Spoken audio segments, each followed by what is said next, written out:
Hello friends, welcome to defence matrix.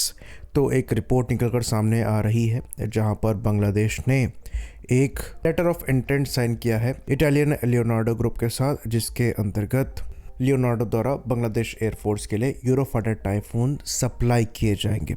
फिलहाल यहाँ पर एग्जैक्ट नंबर नहीं बताए गए हैं और ये भी नहीं बताया गया है कि ये ब्रांड न्यू एयरक्राफ्ट होंगे या फिर second hand Italian Eurofighter typhoon होंगे, पर ये एक इंटेंट दिखा दिया गया है कि यूरोफाइटर टाइफून बांग्लादेश एयरफोर्स द्वारा ऑपरेट किए जाएंगे।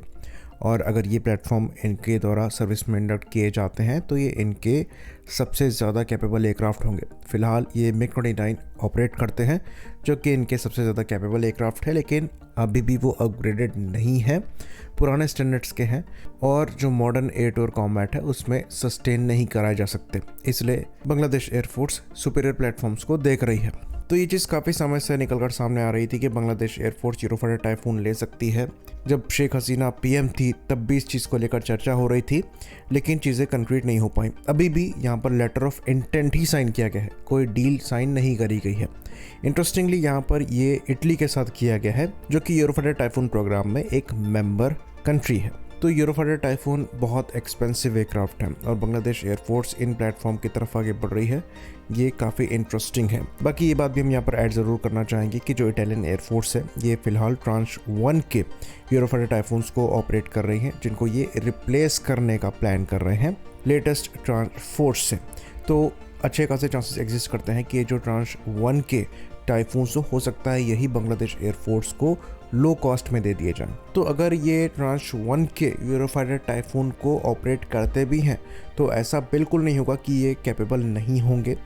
इवन ट्रांश 1 के यूरोफाइटर टाइफून्स भी मीटियोर फायर करने में सक्षम है, लेकिन वो AES से रडार लैग करते हैं, साथ में जैमर्स भी एडवांस लैग करते हैं। तो मॉडर्न 4.5 जन एयरक्राफ्ट के कंपैरिजन में इनकी कैपेबिलिटी उस लेवल पर नहीं होगी, लेकिन फिर भी ये काफ़ी कैपेबल एयरक्राफ्ट ज़रूर हैं और AMRAAM जैसी मिसाइल्स को फायर करने में सक्षम हैं और किसी भी रशियन 4 या 4.5 जन एयरक्राफ्ट से कैपेबिलिटी में बेहतर होंगे। तो ट्रांश 1 में भले ही AES से रडार ना हो, पर एक मैकेनिकली स्कैंड कैप्टर M रडार ज़रूर है जो कि काफ़ी ज़्यादा कैपेबल है।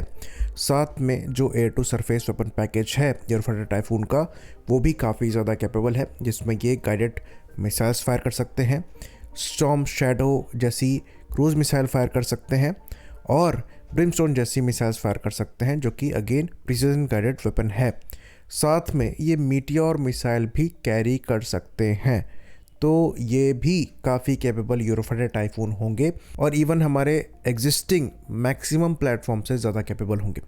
कई जगहों पर इनको रफाल से भी ज़्यादा कैपेबल बताया जा रहा है, पर ऐसा नहीं है। जो इंडिया के रफाल हैं ये अभी भी ज़्यादा कैपेबल है, AES रडार के साथ आते हैं। जैमर भी सिमिलरली कैपेबल है और एयर टू सरफेस वेपन्स में भी वर्सेटैलिटी है।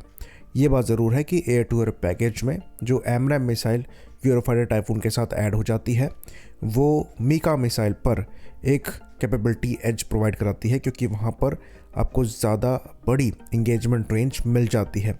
बाकी मीटियोर मिसाइल दोनों में कॉमन है और मीटियोर मिसाइल के साथ जो रफाल है वो ज़्यादा बेहतर परफॉर्म करेगा क्योंकि उसके साथ एक बेहतर रडार पेयर्ड है। तो फिर भी बांग्लादेश के लिए अगर ट्रांश 1 के भी यूरोफाइटर टाइफून लिए जाते हैं तो अच्छी डील होगी। बट अगेन यहाँ पर कई चीज़ें डिपेंड भी करेंगी, जिसमें सबसे बड़ा फैक्टर जो है ये प्राइस का होगा। तो इस समय बांग्लादेश का यूरोफाइटर टाइफून की तरफ आगे बढ़ना इंडिया के लिए प्रॉब्लमेटिक हो सकता है, खासकर जो फिलहाल रिलेशन इंडिया और बांग्लादेश के चल रहे हैं उसको देखते हुए। तो ये बहुत फ्रेंडली नहीं है और एक थ्रेट अगर ईस्टर्न साइड से भी आ जाएगा तो उसको भी काउंटर करने के लिए हमें अपनी तैयारियों को स्ट्रॉन्ग करना पड़ेगा। और अनफॉर्चुनेटली इंडियन एयरफोर्स उस हिसाब से चीज़ों को लेकर आगे नहीं बढ़ रही है।